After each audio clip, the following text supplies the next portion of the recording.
Le violon. Quelques jours avant Noël, John était planté devant la vitrine d'une petite boutique. Que regardait-il avec tant d'attention? Il soupirait tout en faisant « non, non » de la tête.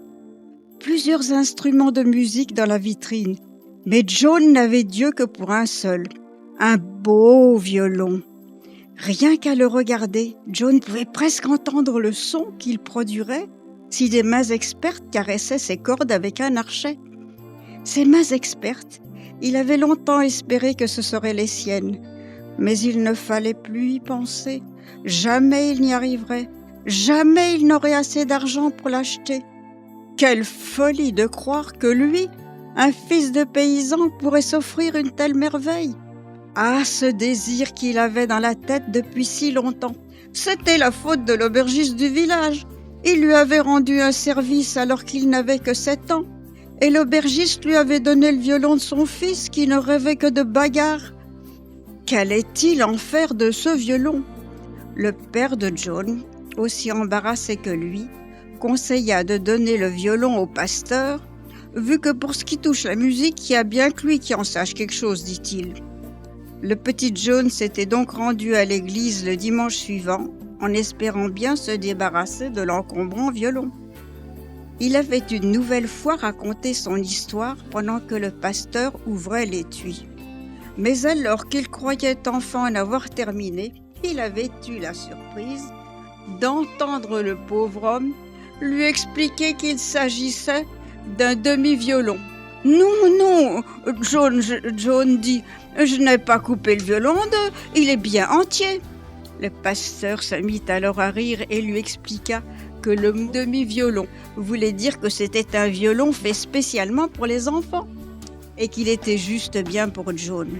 Il lui offrit alors de lui apprendre à jouer.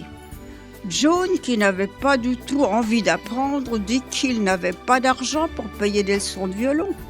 Et le pasteur lui répondit « Je te donnerai des cours gratuits et en échange, tu viendras chaque année à Noël accompagner la chorale. » John n'osa pas refuser et c'est ainsi que démarra la formation musicale du petit garçon. Au début, John vécut cela comme une corvée. Puis il y prit du plaisir et bientôt chacune des rares minutes du temps libre que lui laissait son travail à la ferme fut consacrée au violon. Ce que John préférait le plus, c'était quand il devait garder les vaches dans le pré. Il pouvait alors jouer pendant des heures. Le pasteur l'enseigna pendant plusieurs années et un beau jour, il lui déclara qu'il n'avait plus rien à lui apprendre. John grandissait, ses mains et ses doigts s'allongeaient. Il avait 16 ans maintenant et il lui était devenu impossible de jouer sur un si petit violon. Cette année, pour la première fois, tout triste, il n'accompagnerait pas la chorale à Noël et cela l'attristait beaucoup. Il vint le dire au pasteur qui lui répondit simplement « Patience, Dieu y pourvoira ».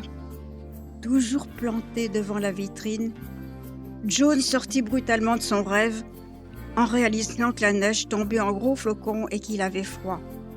Il resserra les pans de son épais manteau et pensa soudain à son ami James, qu'il avait vu trembler sous sa cape légère et usée. Il pensa qu'il pouvait l'aider. Il se mit à courir jusque chez un marchand de vêtements et ressortit de la boutique, un gros paquet sous le bras. Toutes ses économies étaient dépensées, mais il avait le cœur tout joyeux. Il alla jusque chez James, lui glissa le paquet dans les bras et repartit aussitôt en lui souhaitant « Bon Noël !» James ouvrit le paquet tout heureux d'avoir reçu le chaud manteau dont il avait besoin depuis si longtemps. Il avait bien gagné un peu d'argent pour s'en acheter un, mais sa famille était si pauvre qu'il en redonnait une grande partie pour l'aider à vivre. Aussi ses économies n'auraient jamais suffi. Mais qu'allait-il en faire maintenant qu'il avait reçu un si beau manteau? Il pensa à la petite Marie, qui courait pendant l'hiver, les pieds entourés de foin. Son père était malade et ne pouvait plus travailler. James alla donc lui acheter des sabots qui lui apporta en disant « Bon Noël !» Les parents de Marie, reconnaissant, se réjouirent avec elle, car elle n'aurait plus d'engelure aux pieds cet hiver. Puis ils se préparèrent à manger la bûche de Noël préparée par la mère de Marie. C'était le seul cadeau qu'ils pouvaient offrir à Marie.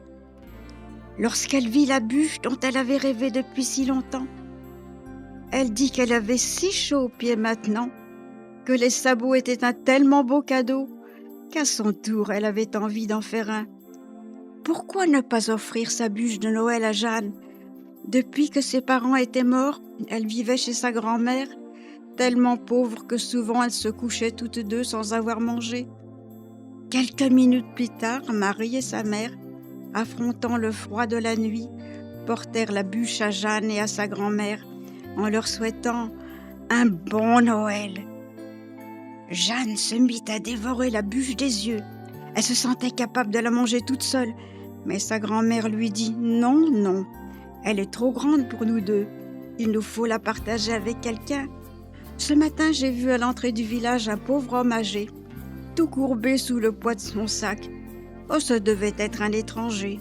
Cours, Jeanne, et invite-le à partager avec nous cette miraculeuse bûche de Noël. » Jeanne retrouva le pauvre homme grelottant de froid. Elle l'invita à la suivre chez sa grand-mère. Voyant la belle bûche, le pauvre homme, tout ému, pleura beaucoup et puis raconta son histoire. Il avait voyagé dans de nombreux pays, puis il était tombé gravement malade et n'avait plus pu exercer son métier qu'il aimait tant. Le seul souvenir qui lui en restait se trouvait dans la boîte qu'il transportait toujours dans son sac. Mais jusqu'à ce jour, il ne s'était pas senti le cœur à la donner. Ce soir, il avait enfin trouvé et il tendit à Jeanne un coffret en bois. Sans l'ouvrir, Jeanne s'écria « Ce n'est pas à moi que revient ce présent, mais à Marie. » Elle obtint l'accord du vieil homme pour offrir le cadeau à Marie.